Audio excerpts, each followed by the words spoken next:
Chapter 4, Painted Faces and Long Hair. The first few pages, we get to kind of see a little bit more of the supporting characters and cast of this book. While they're not as significant as Ralph, Jack, Piggy, they still play a huge part. Okay, a couple of these individuals for sure. But they show you what everybody does, how they spend their time, and especially how they interact with one another. Some of the bigger ones teasing and tormenting some of the little ones, which we give a reference to that name in here. Excuse me.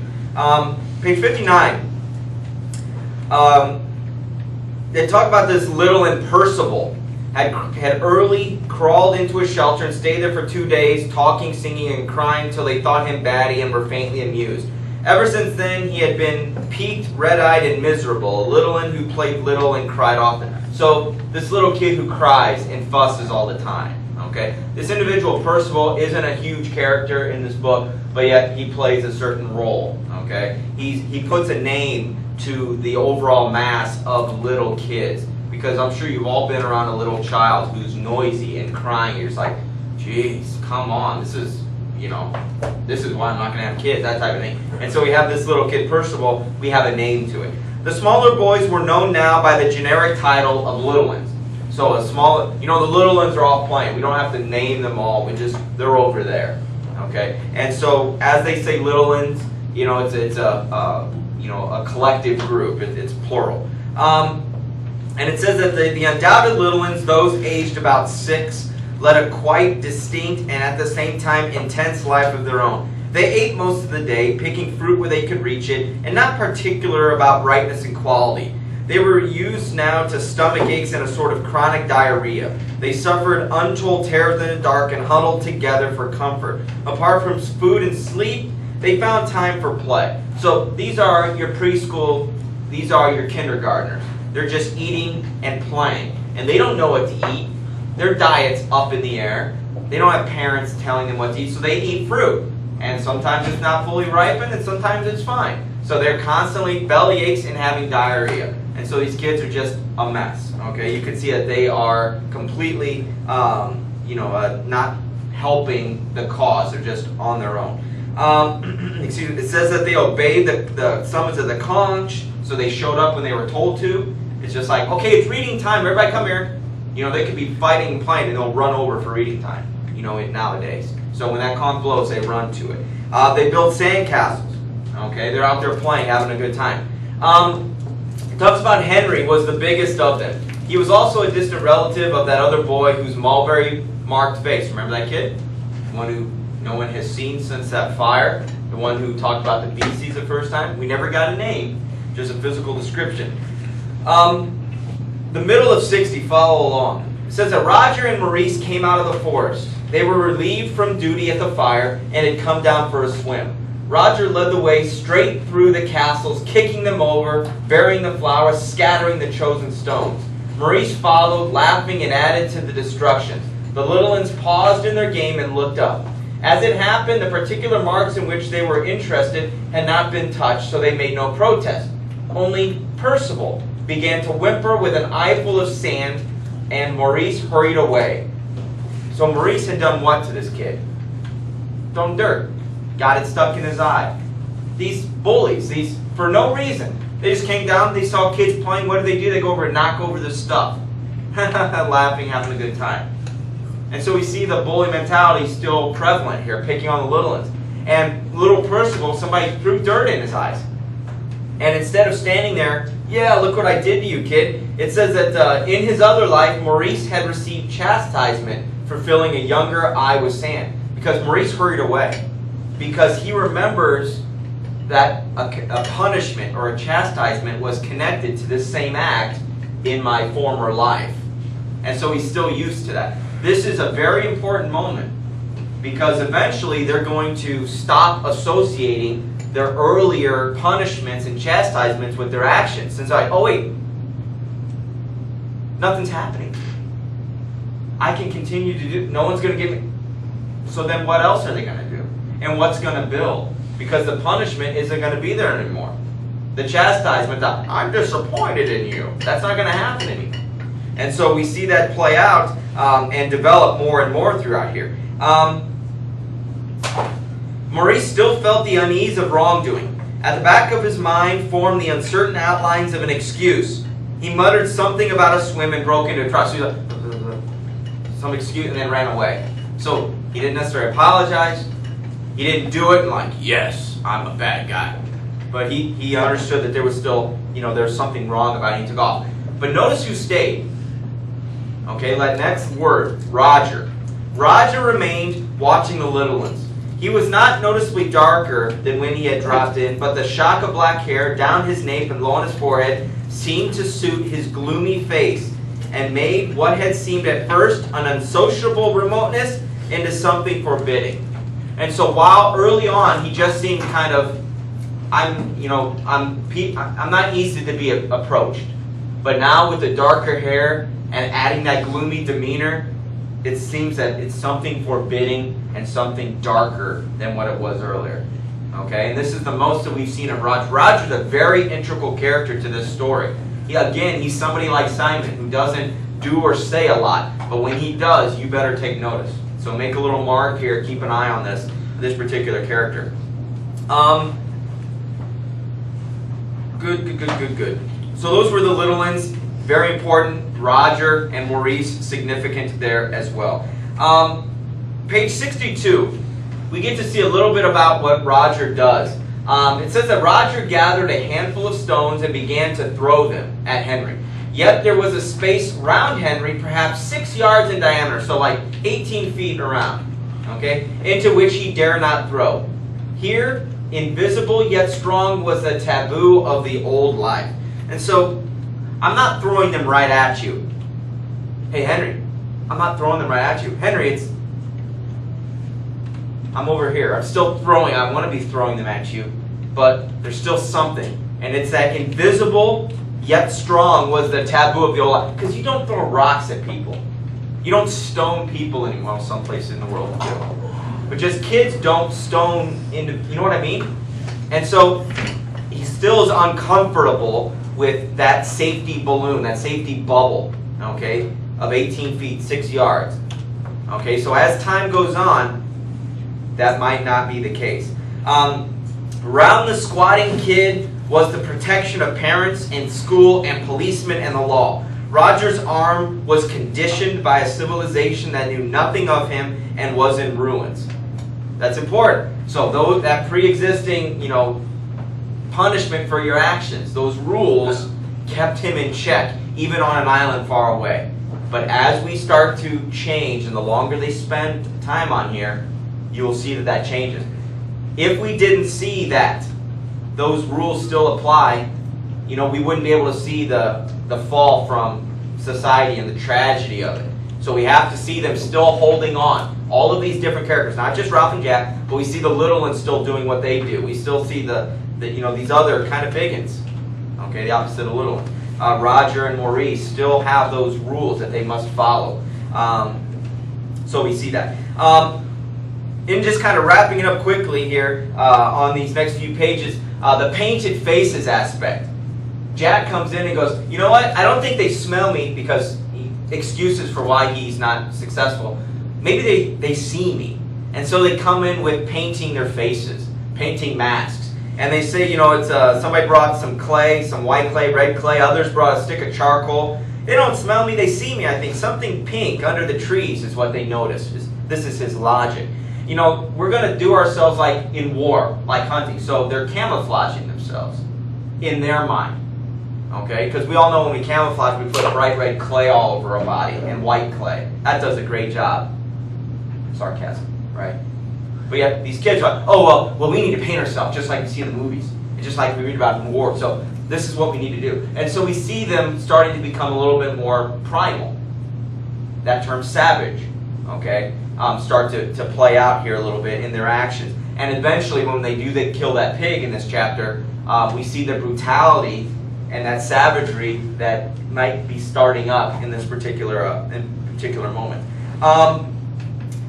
Page 64, 65, after the mask issue, Ralph and Piggy are talking a bit. We need things. Maybe we can have a sundial. We need things. Well, you need metal for this, metal for that. And just like, well, you want us to have things, Piggy's saying to Ralph. And just stop it. We can't do this. And so there's still some frustration on Ralph's part about them just being stagnant and not doing anything. And that's where he's swimming in their little lagoon. And then he rolls over and looks out at the horizon. Because if you're looking for a ship, where are you supposed to look at? Out on the water. And so he looks at the horizon, and this is where the action really starts to pick up for the rest of this chapter. At the bottom of 65, he says, "In the next moment he was on his feet and shouting, 'Smoke! Smoke!' Simon tried to sit up in the water and got a mouthful. Mauricio, all of these kids start to panic and start to put on their clothes, do different things. The second paragraph on 66, of all the boys, only Ralph was still, and he kept pulling his hair up over his eye, pulling it back so he could see and squint. 'I can't see no smoke,' said Piggy incredulously. 'I can't see no smoke, Ralph. Where is it?' Ralph said nothing. Now both his hands were clenched over his forehead so that the fair hair was kept out of his eyes. He was leaning forward, and already the salt was whitening his body. 'Ralph, where's the ship?' Simon stood by, looking from Ralph to the horizon. Ralph to the, kind of like, well, what are we going to do now? Ralph, if there's a boat, what are we going to do? Looking to Ralph for, what are you going to do? There's another moment when they get to the top of the mountain, when that fire's out and Jack shows up, that Ralph is standing there quietly, just like he is here, and Simon is looking from Ralph to Jack. Like, what are you going to do? What are you going to do? And that's where the fireworks go off for the very first time down the road. So anyways, here we see that at the bottom of 66, they'll see our smoke, says Ralph. They'll see our smoke. And Piggy goes, I know, I can't see very much, but have we got any smoke? Ralph moved impatiently, still watching the ship, the smoke on the mountain. And then Ralph takes off, running up to see if there's, because there isn't much, if any. And they get up there, and he runs up there. And as everybody's following him, he's shouting over his shoulder, and he's naked. And he's just getting tore up running up the mountain. He doesn't care. Because if their light's out, if their smoke isn't up, it's not going to work. There's no way that ship is going to stumble across them. Because they can't really even see a ship. It's a little dot. There's no way a big ship will see this island with little kids running around. They need that smoke. Because it's the smoke of the ship that showed the place of that, for Ralph. Otherwise, he wouldn't have seen it. 68. They find out that the fire was dead. Ralph turned to the sea, the horizon stretched, impersonal once more, barren of all but the faintest trace of smoke. Ralph ran stumbling along the rocks, saved himself on the edge of the pink cliff, and screamed, "Come back! Come back! Come back!" There. Obviously, there's no way that ship's going to. Oh, do you hear that? Well, let's go back. But yet, it's that frustration, that screaming out after it. Come back! Come back! Simon and Maurice finally arrived. Ralph looked at them with unwinking eyes. Simon turned away, smearing the water from his cheeks. Why? Is it raining? What water? No. Crying. Because that was their moment. They've been there, months? Months upon months. This is the first opportunity. Yes, they'll see our smoke. Look up at the mountain. There's no smoke. And so he rushes up there. Maybe the fire's lit. We just need to put, because the smoke isn't from the fire. The smoke's from the what? The green, the leaves. And so if the fire's out, we need to start it up so we can get stuff on there. And so they got up there hoping it's still lit so they can throw stuff on, and it's not. And so you can just imagine the emotion. And screaming, come back, crying. So he wipes it away. Wipes the water away. Simon turned away, smearing the water from his cheeks. Ralph reached inside himself for the worst word he knew. Nowadays, it's probably a little bit stronger. Expletive. Swear word. They let the bloody fire go out. Who's they? Little ones? Who's in charge of the fire?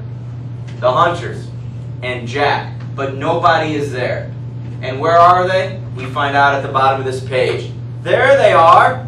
A procession had appeared far down among the pink stones that lay near the water's edge. Some of the boys wore black caps, but otherwise they were almost naked. They lifted sticks in the air together whenever they came to an easy patch. They were chanting something to do with the bundle that errant twins carried so carefully. Ralph picked out Jack easily, even at that distance, tall, red-haired. Now here's what we talked about. Simon looked now from Jack to Ralph. We know how upset Ralph is, but Ralph didn't say anything. He's just standing there, just waiting for Jack to come closer. And Simon's looking from Ralph to Jack. These fireworks are going to blow up. And we see that play out. Ralph said nothing more but waited while the procession came closer at blah, blah, blah. At last, the words of the chant floated up to them across the bowl of blackened wood and ashes. Kill the pig, cut her throat, spill the blood. So they finally did get the pig. Well, good job, Jack. Good job, hunters. Is Ralph going to be up there high-fiving these guys? No. What's the most important thing?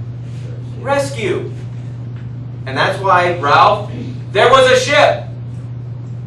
That's going to be the main focal point of his argument.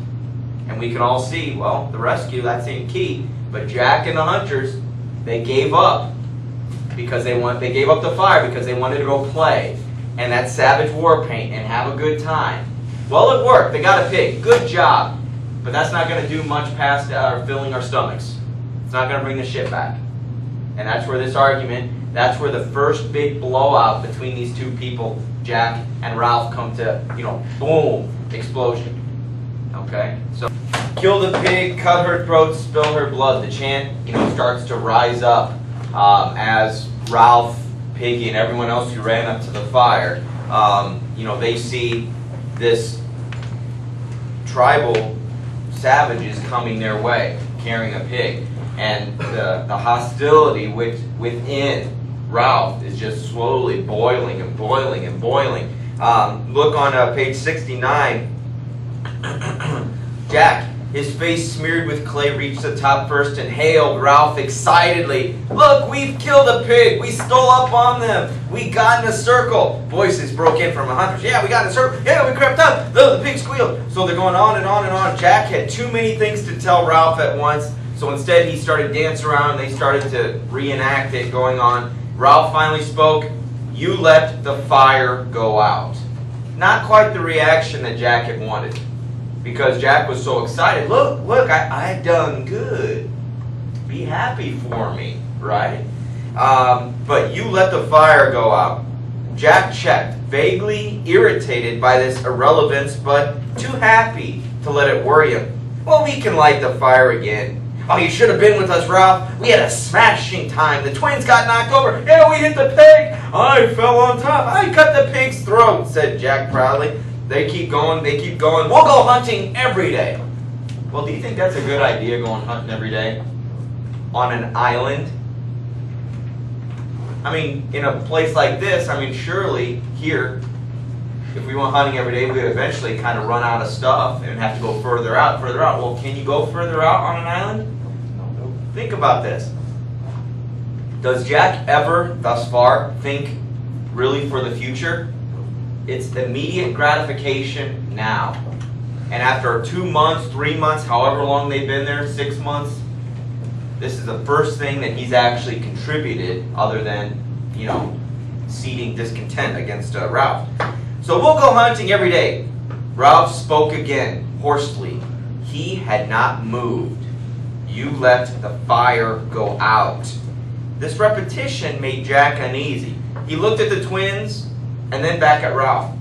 Well, we had to have them to hunt, or there wouldn't have been enough for a ring. We couldn't have completely circled them. He flushed, conscious of a thought. So Jack is realizing he made a mistake. He doesn't know about the ship. He just knows that I said that I broke my word, that I would have done this, blah, blah, blah, blah, blah, kept the fire going, my hunters, my choir boys.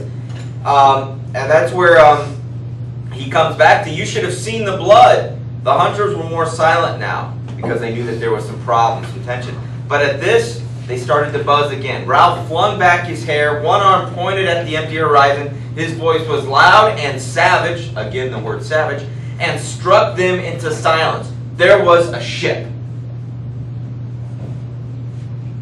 There was a ship.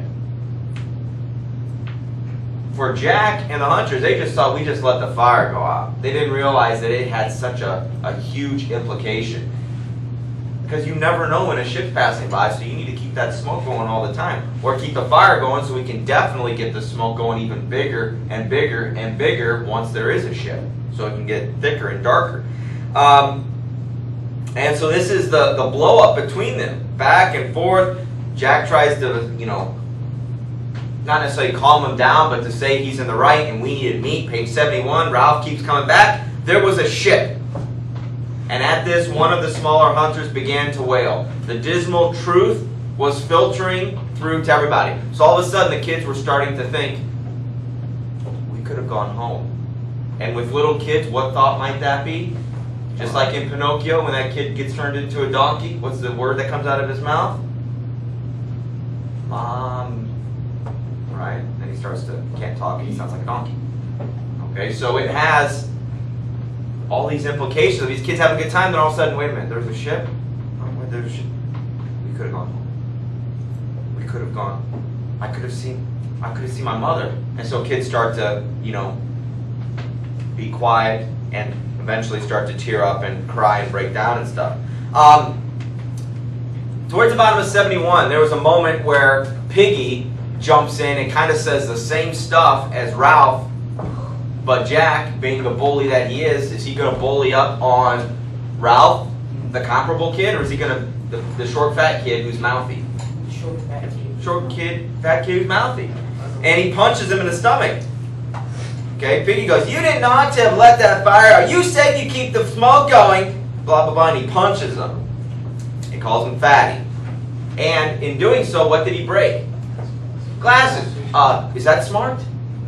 Once again, Jack is doing something for the immediate now that he doesn't think about the implications of what could happen. You need to keep that in mind because that's a big character flaw of this guy. On 72, excuse me, 72, Piggy and the parody were so funny that the hunters began to laugh, and Jack felt encouraged. He went on scrambling, and the laughter rose to a gale of hysteria. Unwillingly, Ralph felt his lips twitch, and he was angry at himself for giving away, and he muttered, that was a dirty trick. So for what he did to Piggy and bullying him, and it says that Jack felt encouraged. Well, isn't that what bullies do to individuals? Especially if they're around friends. They're putting a kid down so that their kids can, they're laughing, yeah, I'm a bad man. Yeah, that's right. And they feel good about themselves. And so we see Jack being the ultimate bully here, and especially when people start chuckling. And even Ralph, he says he feels his lip twitch because he's all serious. And he noticed it was funny. He feels bad about that. Not that Piggy and him are buddy-buddy and I'm standing up for him, but the fact that the seriousness of the situation has just been lessened.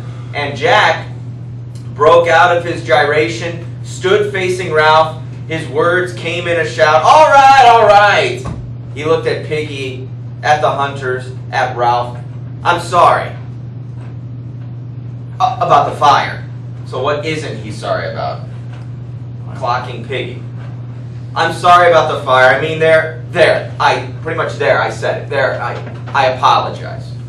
The buzz from the hunters was one of admiration at this handsome behavior. Clearly, they were of the opinion that Jack had done the decent thing, had put himself in the right by his generous apology, and Ralph obscurely in the wrong. So you see how even though Jack has done all of these things incorrectly, the fact that he said, I'm sorry, I apologize, in the eyes of his group, it's almost like, wow, good, you're a good man. You did what you were supposed to do. Not necessarily apologize, but you're a good guy. They forgot the whole thing about we could have gone home. Do you see how quick the children are swayed by who's in charge and, at that particular moment? Because pretty much Ralph had them around his finger when he was drilling at Jack. But now things have gone back to the way they were. Good. At the bottom of 73 and then through the rest, they cook up the pig. They cut it up, spread it around. Who does Jack not distribute meat to? Piggy. Surprise. Aren't I having none? Jack had meant to leave him in doubt as an assertion of power. Look what I can control. But Piggy, by advertising his omission, made more cruelty necessary. You didn't hunt. Well, no more did Ralph. said Piggy. Welly, nor Simon, he amplified. There isn't more than a half-porth of meat and a crab. Ralph stirred uneasily. Why do you think Ralph was getting uneasy? What does he think that's going to happen here to Piggy since he opened his mouth? Hit again. Probably hit again. So Ralph just, this isn't going to be good. Simon, sitting between the twins and Piggy, wiped his mouth and shoved his piece of meat over the rocks to Piggy, who grabbed it. The twins giggled, and Simon lowered his face in shame. Then Jack leapt to his feet, slashed off a great hunk of meat, and flung it down at Simon's feet. Eat, damn you! He glared at Simon. Take it! He spun on his heel, center of a bewildered circle of boars. I got you meat. Can you imagine this picture? Simon gives up the meat, so there's one person who doesn't have meat. He cuts it, gives, I got you meat. And just imagine him walking around, surveying his dominion, that he is the big contributor. Can you see that visual and the motivation for Jack and what he's probably thinking? And who else, what leader is partaking in this meat? Ralph. Even Ralph is down eating the meat like everyone else while Jack is up here, I got you meat. So who looks more powerful at this particular moment? Jack. They kind of forgot about that ship, didn't they? It's kind of sad. Because you think things are going to change or things are going to go back the way they were? I don't know. Okay. But that's the way that it ends up, and they do a recreation, kind of like a pantomime where one person's a pig and they're jumping around. This is how we circle it, and so it's like after a big game, everybody wants to talk about the big plays and stuff. And here's what happened, blah, blah, blah, blah, blah, blah, blah. And so they wrap up having a nice time until Ralph kind of rains on the parade, says, we're going to have a meeting. I'm going to blow the conch. We're going to go down there, and we're going to have a meeting because there are some things we need to address. Because even though he partook of the food, Ralph still isn't completely over it. Everyone else might want to forget about it, but he hasn't forgotten.